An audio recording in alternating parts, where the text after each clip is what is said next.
Deuxième dimanche de l'Avent. Au nom du Père, du Fils, du Saint-Esprit. Amen. 5 minutes avec Dieu. Mes très chères sœurs et frères, l'Église a fait aujourd'hui le deuxième dimanche de l'Avent.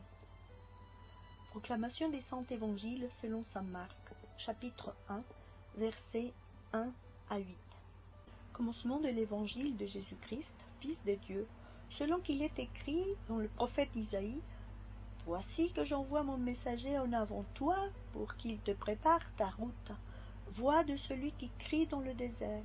Préparez le chemin du Seigneur, rendez droits ses sentiers. » Jean le Baptiste fut dans le désert. Il prêchait, « Convertissez-vous, baptisez-vous, afin que vos péchés vous soient pardonnés. » Les gens de toute la Judée accouraient pour confesser leurs péchés, et Jean les baptisait dans les Jourdains. Jean était habillé en peau de chameau, avec une courroie à la ceinture. Il se nourrissait de sauterelles et du miel sauvage, et il proclamait « Viens derrière moi celui qui est plus fort que moi, et dont je ne suis même pas digne de me pencher pour délier la courroie de ses sandales. Moi je vous ai baptisé dans l'eau, mais lui vous baptisera dans l'Esprit. » Parole du Seigneur. Gloire à toi, Seigneur Jésus.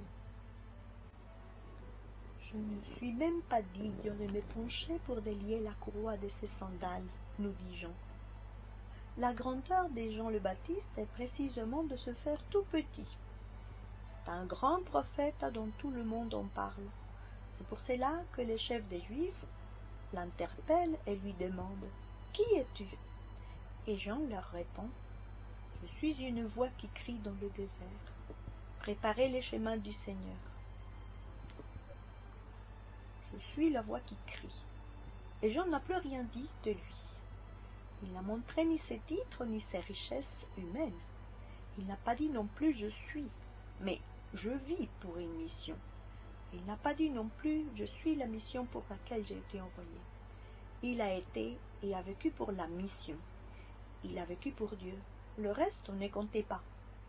Quel magnifique témoignage d'humilité pour nous qui nous disons chrétiens et qui vivons si pressés, si affairés dans les choses de ce monde et enfermés dans nos propres richesses humaines, à tel point que nous n'avons aucunement le temps pour Dieu, à tel point que nous oublions la mission d'évangélisation, mission pour laquelle nous avons été envoyés. Nous avons des titres, occupons des postes importants au travail, des responsabilités. Par ces biais, la société se charge de nous faire croire que nous sommes grands, comme si c'était des grandeurs, alors qu'il s'agit des petitesses. Ah, que nous sommes peu de choses et que nous croyons grandes choses. Enlever la chaussure, laver le pied à celui qui arrive à la maison, c'était la fonction des esclaves ou des fils des esclaves de cette époque. Jean confirme être moins que ces fils d'esclaves devant Jésus. Parfois, nous nous croyons tellement sages, tellement savants, que nous n'épargnons même pas Dieu et nous osons même lui donner des leçons à Dieu. Nous croyons que nous sommes la vérité personnifiée.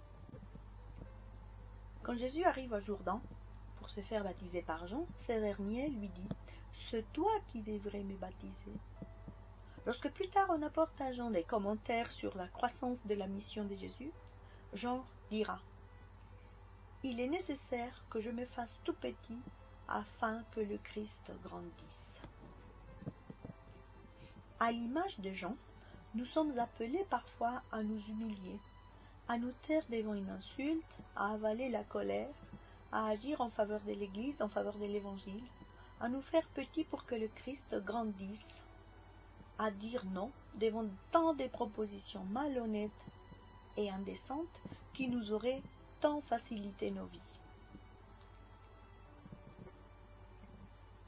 Quant à Jean le Baptiste, malgré les compliments dont il a été l'objet de la part des puissants de l'époque, il a toujours dit la vérité sans céder au moindre trafic, lui ouvrant accès à un poste, à une sécurité dans la société, à un rang ou à de l'argent. « Race des vipères !» a-t-il dit. à tous ceux qui venaient vers lui pour se faire baptiser avec des mauvaises intentions. À Hérode, il a dit la vérité en face, qu'il n'est jamais permis d'épouser la femme de son frère. Seigneur, en ce temps de l'Avent, aide-nous à faire tomber nos montagnes d'orgueil, à abaisser nos collines d'opulence, nos prépotences, nos puissances. Aide-nous à nous centrer vers l'essentiel et non pas dans les ombres banales de l'air du temps.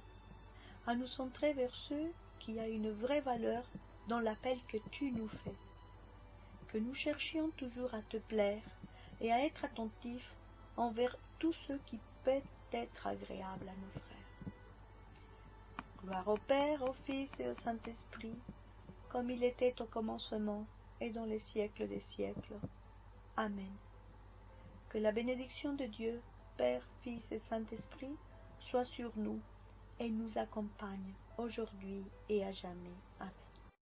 Bendice a otros compartiendo este contenido.